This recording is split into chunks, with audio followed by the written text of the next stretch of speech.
bangod sa profesionalismo kag dedikasyon ni Lieutenant Colonel Malanao. Para sa Bagong Pilipinas, Walter Rosa, Radyo Pilipinas, Radyo Publiko. Radyo Pilipinas. Radyo Pilipinas News.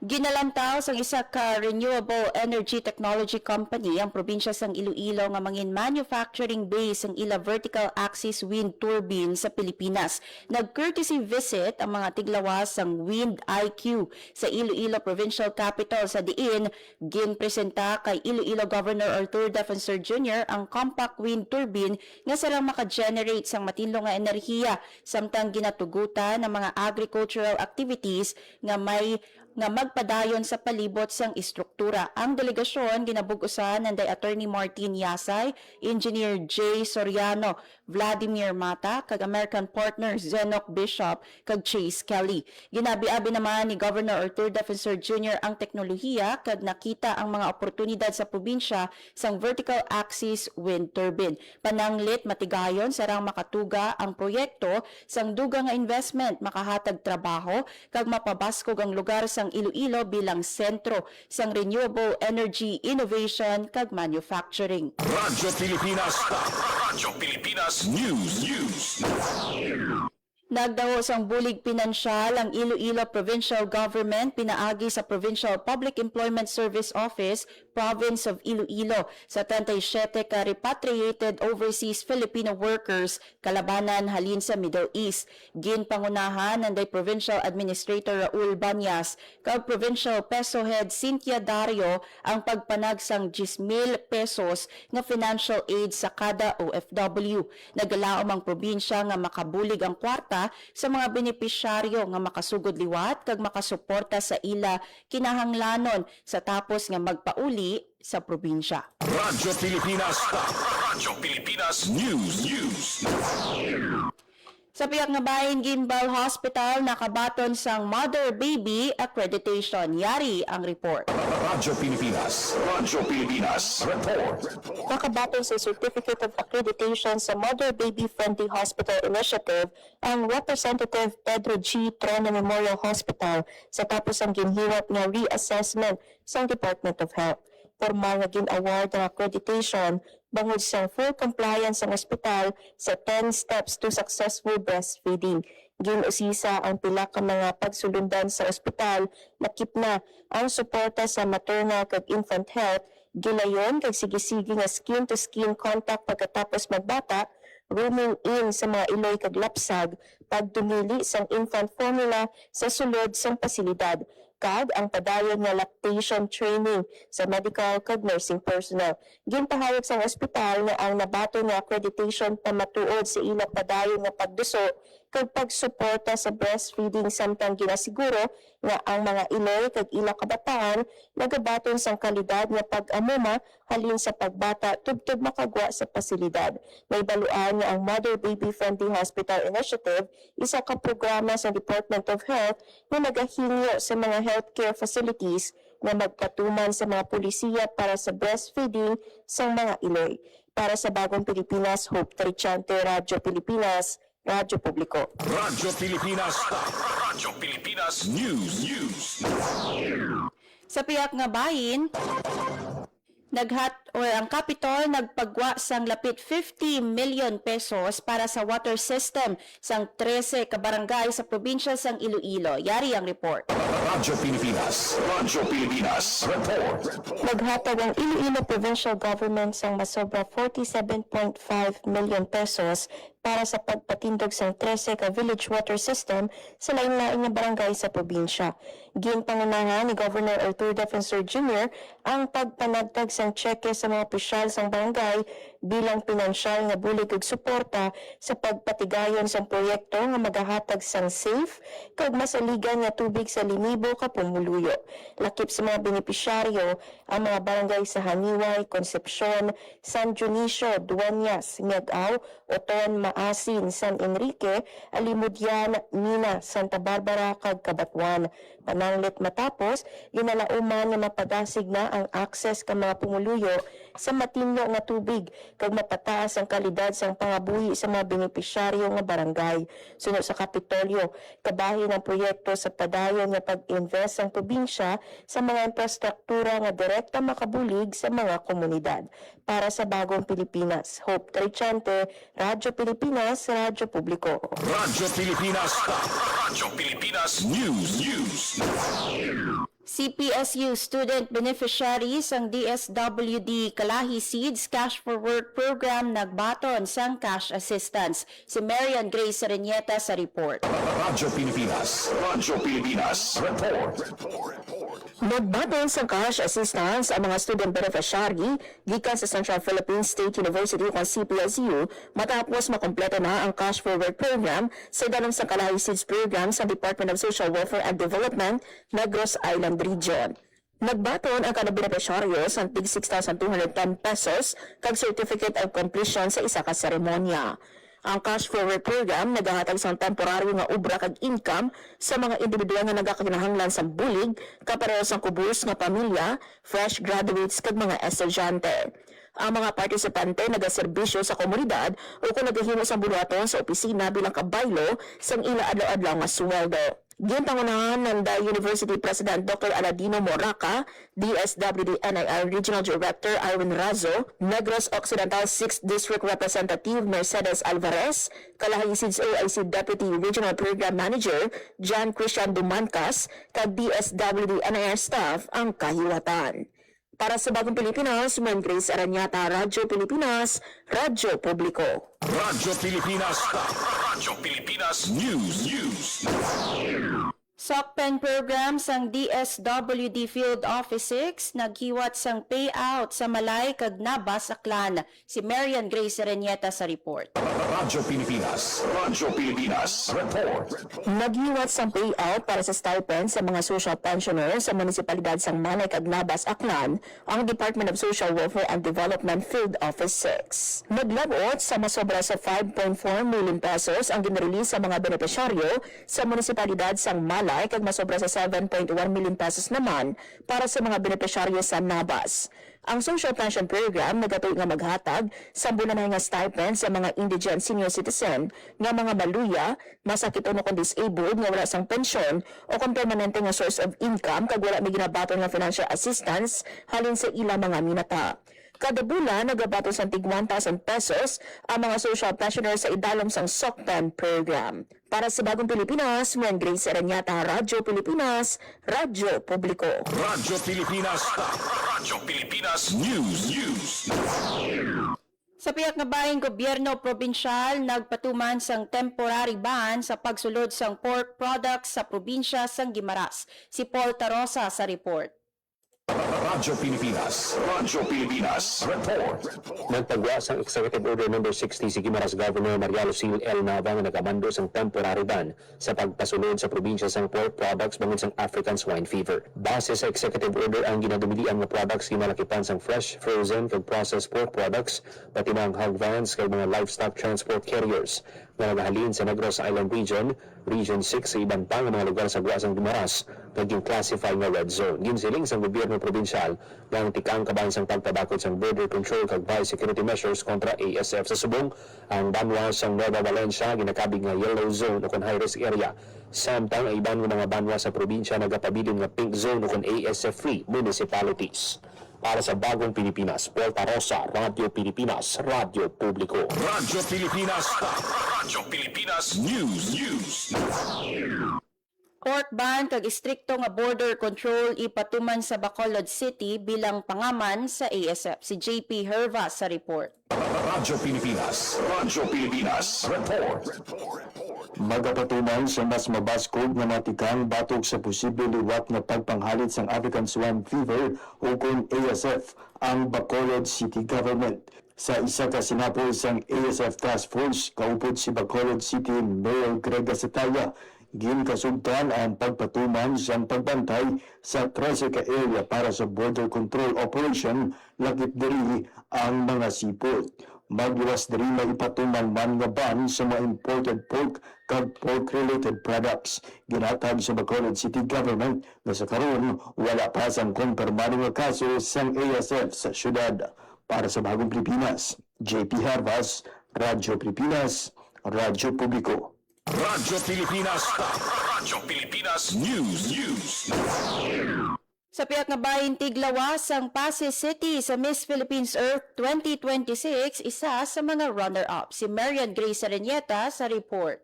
Radyo Pilipinas. Radyo Pilipinas Report.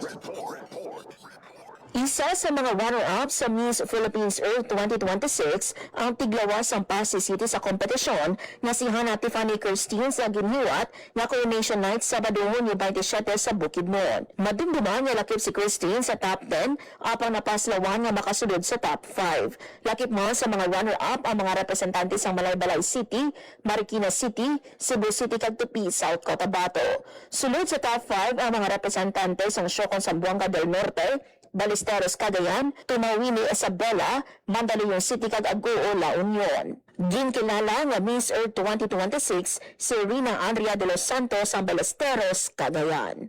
Para sa Bagong Pilipinas, Marian Grace Arenieta, Radyo Pilipinas, Radyo Publiko.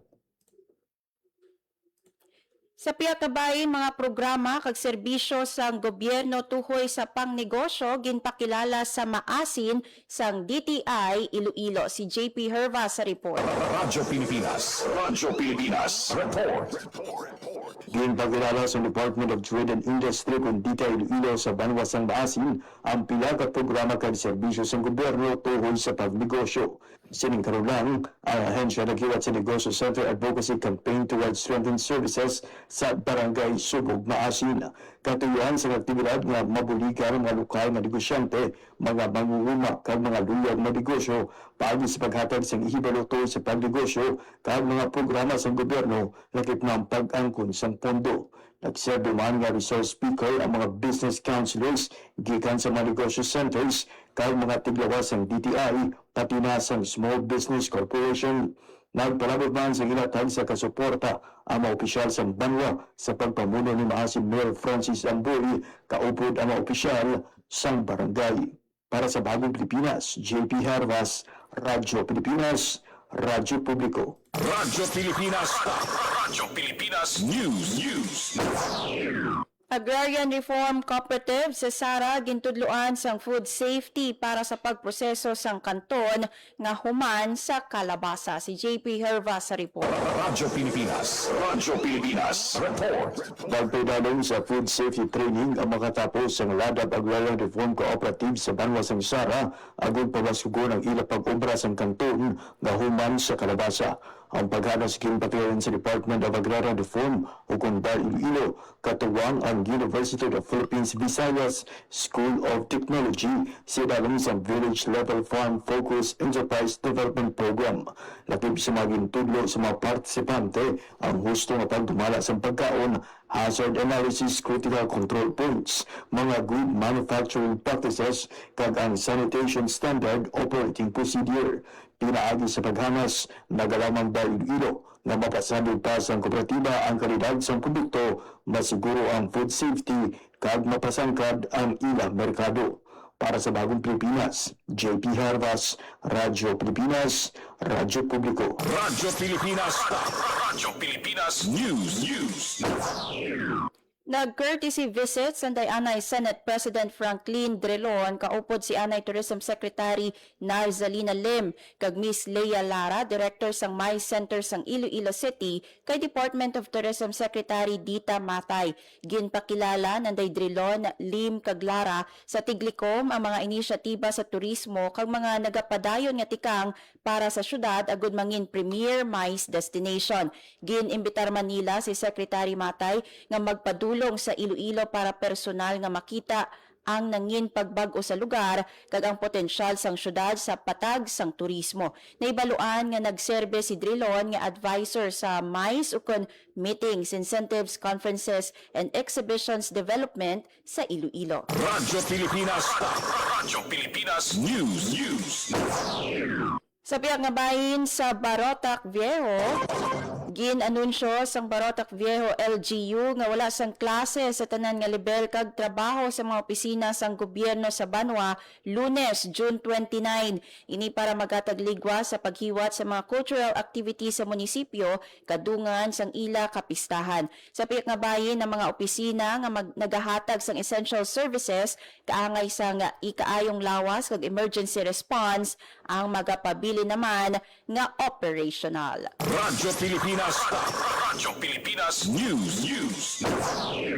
Kag sa pila ka mga balita nasyonal, ginhatagan sang Boy Scout of the Philippines ang Gold Gallantry and Heroism Award, ang pinakamataas nga pagkilala sang organisasyon para sa baganihan. Ang napatay nga scout nga si Chris Lawrence Fabian ang pagkilala ginhatag bilang pasidungog sa iya ginpakita nga kaisog sa tunga sang trahedya nga natabo sang June 22 sa San Jose National High School sa Tacloban City. Sa opisyal nga pahayag sang BSP, ginpahayag nga ini ang amo ang pinakamataas kag pinakasagrado nga pasidungog sa isa ka scout nga nagapakita sang tumalagsahon nga kaisog kag paghalad sang kaugalingon para sa isig ka tawo bisan pa dako nga peligro. Ang award mangin permanente nga handumanan sang baganihan kag matutom nga pagtuman ni Chris sang iya katungdanan bilang isa ka scout. Radyo Pilipinas. Radyo Pilipinas News. Kag sa katapusan nga balita, 3 ka Pilipino nga arsobispo ang magabaton sang pallium halin kay Pope Leo XVI sa Vatican sa selebrasyon sang kapistahan nanday San Pedro kag San Pablo subong nga June 29. Lakip sa magabaton sang pallium sanday Cebu Archbishop Alberto Uy, Cotabato Archbishop Charlie Inzon kag Nueva Segovia Archbishop David William Antonio. Mangin Pangulo si Pope Leo XVI sa balaan nga misa sa St. Peter's Basilica sa diin bendisyonan kag gihatag ang pallium sa bag-o nga gintalana nga Metropolitan Archbishops gikan sa nagkalain-lain nga bahin sang kalibutan. Radyo Pilipinas. Radyo Pilipinas News. Philippine Standard Time, alas 8:30 sa aga. Radyo Pilipinas. Radyo Publiko. Radyo Pilipinas. Kagamayad tong mga balita nga natipon sang Radyo Pilipinas Iloilo News Team. Radyo Pilipinas. Radyo Pilipinas. Magpabili nga naka-follow sa Radyo Pilipinas Iloilo para updated sa mga hitabo sa Western Visayas. Radyo Pilipinas. Kaupod si Alan Defante kag Russell Jones Sotahero sa engineering team. Para sa Bagong Pilipinas, Hope Tarichante, Radyo Pilipinas, Radyo Publiko. Pilipinas. Radyo Publiko. Radyo Pilipinas. Sa bawat pag-alis ng isang OFW, may pangarap. Pero may takot din. Takot na sa pag-uwi. Wala pa ring kabuhayan, walang kasiguruhan. Pero nagbago ang kwento. Sa pagsisimula pa lang ng Department of Migrant Workers, maliwanag ang direksyon ni Pangulong Ferdinand Marcos Jr. Itaguyod ang National Reintegration Program. Ito yung program ng Department of Migrant Workers para tuloy-tuloy ang tulong sa kahit nakauwi na yung OFW, ay may tulong pa rin sila natatanggap sa pamahalaan. Sa kanilang pag-uwi ay dapat ganap ang tulong at suporta, hindi mga government agencies na magkakahiwalay, kundi sanib puwersa. Mula sa mga training para sa pag-eempleyo at pagninegosyo, binubuksan ang mga oportunidad na dati sa ibang bansa lang natatagpuan. Last week, personal na binisita ng Pangulo ang iba't ibang training na ibinibigay ng DMW. Tulad ng negosyo ng soap making sa Laguna.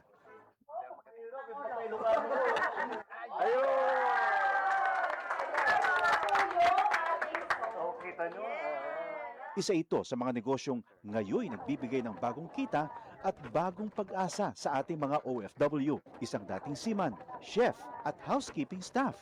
Ngayon, mga negosyante na. Sa pagninegosyo, gumagabay ang Department of Trade and Industry. Ang laki ng ginawa nilang sakripisyo para magtrabaho sa ibang bansa.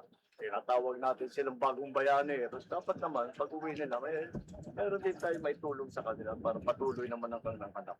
Sa buong bansa, tuloy-tuloy ang trabaho. Isa-isang inaayos sa mga bagay na nagpapagaan sa buhay ng mga Pilipino.